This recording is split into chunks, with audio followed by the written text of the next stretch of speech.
Hello, welcome to Manchester United Times. My name is Oakless. Okay, so what's on ground? Today I think we should talk about Bruno Fernandes.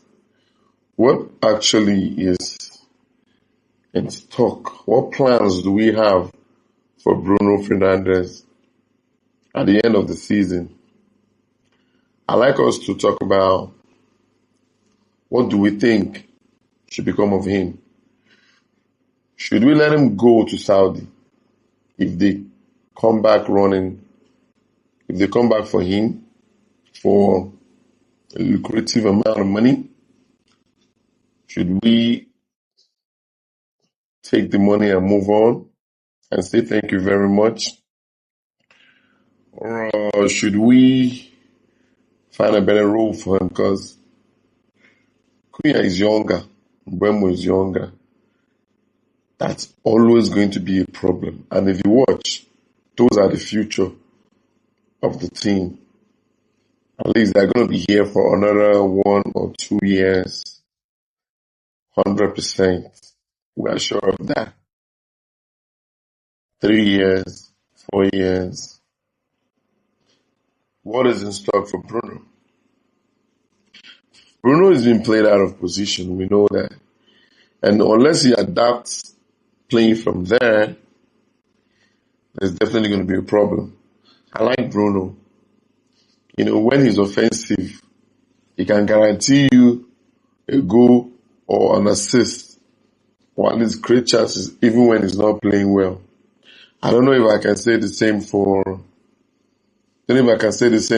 Quinn. How many games has he played now? No goals. Bro, this guy has been scoring goals when it was in Wolves. Now he's here, he's not scoring goals. At least Mbeumo has redeemed himself. He scored goals, Sesko scored goal. Cunha was the first, and he hasn't scored. That's a problem. So, now, the situation around Bruno Fernandes at the end of 2024-2025 season perfectly exposed United's structural confusion. This is the news. Because the Saudi have approached him and offered him whopping 80 million. Their bid was worth about 80 million pounds, with some insiders suggesting figures not about 100 million. So they offered Bruno 21 million pounds per year net salary. That's a huge amount of money. I love Bruno.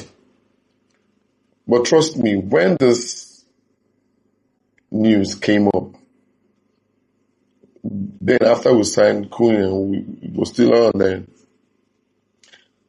And I thought about it. If Bruno is going to be played deep, it will reduce his potentials. We know Bruno likes to shoot outside the box. And if we are not playing a team where we press them to their box, if Bruno has to do some defending, it's not going to suit him. Because we know Bruno is not so good with long passes like Casemiro is. Casemiro is very good, those one-time long pass, not sweet. Bruno can give you 10 passes and get 3 spot on, the rest 7 waste. Casemiro can give you 10 and get 7 spot on. That's the difference. So Bruno Fernandes is not even a CDM. So that kills his creativity. It kills it. If you play people out of position, they cannot give you that world-class performance you expect of them. Just like Ahmad. He's playing wing back. You see, if Ahmad goes offensive, if Ahmad goes up, how dangerous he is. You can't stop him. Because he goes both left, right, left. He does that better than Mbeumo. Mbeumo has the energy, maybe more of the precision and the work rate. But Ahmad is good with 1v1. Very, very. You are sure that when Ahmad is pushing the ball, the whole Old Trafford is going into flames. Everybody is screaming because they know The defenders are on their toes. He could take them from, even if they are 2 or 3, he hardly loses possession. So that's it. That's how good he is. But you cannot say the same thing for Mbeumo. But I tell you, I like Mbeumo, the way he plays. He brings in something different, in our team. So when we're back from the international, we're going to be playing Liverpool. We all know that it's not going to be an easy game. But the Liverpool that has played their last 4 games, even before they lost to, was it Brighton, right? They've been horrible. They've been surviving by luck. Last minute goal, and all that. I keep coming. I told people that these guys are not in there, but even in Champions League, they almost lost over Atletico Madrid. Was a better side, as far as I'm concerned. Just a little bit of hard luck. Now, our team also is not in the best position. Let's not lie. We're like the worst team in the Premier League right now. But we know when it comes to a derby, even in our worst times, we're not going to run with our tails in between our legs. Just like we played last night. We're going to be all out in that game. And the first goal is very important. If Liverpool scores us first, we're in serious trouble. We have to get the first goal. And this first goal has to come early. It will destroy Liverpool's game. And then we can take advantage. Because Liverpool are going to come out composed. They are coming from losses, right? So they will have to sit up and try to give their best. Now Arsenal is stopping them to maintain the lead and all that, depending on who's playing first. So they will want to come at Manchester United hard. If we score them first, we are loading them goals because they will be destroyed. Their pattern and their tactics will be affected. They want to come all out to get a goal and win. They don't even want to settle for a draw.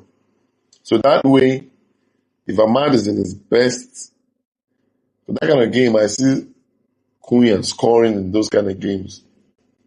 But I won't lie to you. I don't want to see Mount on the bench against Liverpool. I don't know how they want to do it, but if Mount, Cunha, Sesko, Mbeumo can start for us, the energy will be fire. I don't mind Ahmad coming from the bench. But we need to sort that midfield. Put some energy there. I like to see Casemiro. I don't know who else is going to be there. So it's obvious Bruno will play. Oh God, I wish we can just get... I wish we got that Beleba. Our season would have been better already. And yes, except the coach wants to be destroyed, he will have to start Lemans in the goalposts. Dalot, please, stay on the bench. I don't know what you are doing. I don't know if you are playing football, or if you are playing hockey, or if you are playing... What do you think you are doing?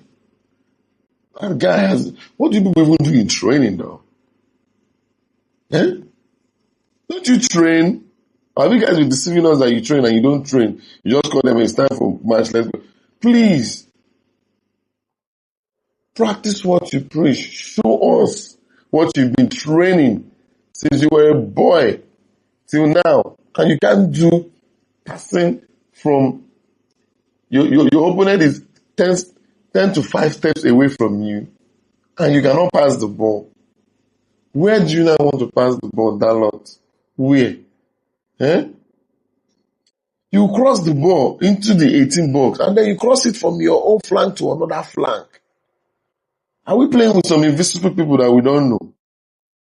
I don't know if we have some witches and wizards conjuring players for you that we don't know. Let's know. Because I don't know who you do those crosses for. Don't you look at your players to cross? Okay, you just cross for fun.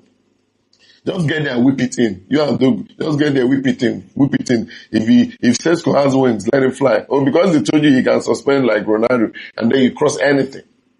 You want him to go to the heavens, bring the ball down, put it in the net. Please, cross the ball like you mean it. Like you weren't forced to. Oh, well, this club, man. I won't stop supporting you, but please don't kill me. If you do, my spirit will haunt all your players. Thank you very much. I'll see you later.